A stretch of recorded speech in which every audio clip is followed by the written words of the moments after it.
Здравейте от кухня на Вкусно с Албена. Днес ще ви покажа какво правя аз с пилето, което ми е останало, да речем от празниците, или ако съм правила цяло пиле и не сме го изяли всичкото.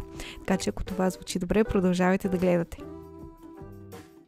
Тази рецепта върви доста бързо. Всичко се приготвя в food processor или блендер, ако имате. Ако нямате, може да нарежете нещата на ситно или да ги настържите на рендее. В моя случай аз използвам около половин пиле останало от предишния ден. Слагам си моркови, малко картофи, една глава лук. Тук, разбира се, може да експериментирате, може да добавите гъби или някакъв друг вид зеленчуци. След като съм блендирала всичко много добре, прехвърлям в купа и ще си добавя още няколко неща. Добавям си овесени ядки, които може да замените с хлебни трохи. Не ви съветвам да използвате брашно за тази рецепта, тъй като според мен ще стане доста глетаво. След което си добавим и малко чедър и малко моцарела. Разбира се, може да използвате и само кашкавал, дори може да добавите и малко сирене. Добавям си едно яйце и подправки. В моя случай използвам малко сол, босилек, магданоз и червен пипер, както и чесън на прах. Аз харесвам тази комбинация на подправки, но разбира се, ако предпочитате да използвате други, това изобщо не е проблем, може да използвате това, което на вас ви допада.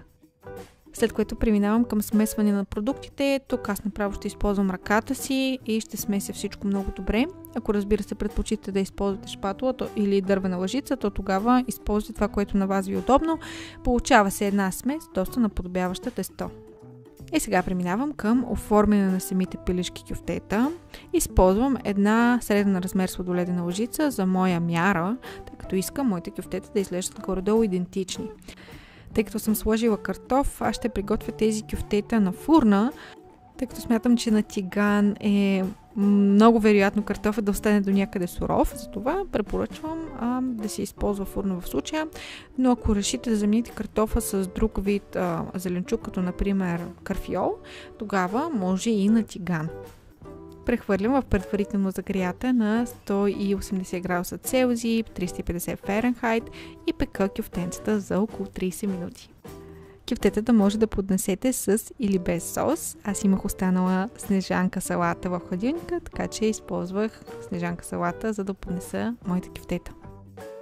Това беше всичко за днес от кухнята на Вкусно с Албена. Надявам се рецептата да ви е допаднала и да си направите вкъщи.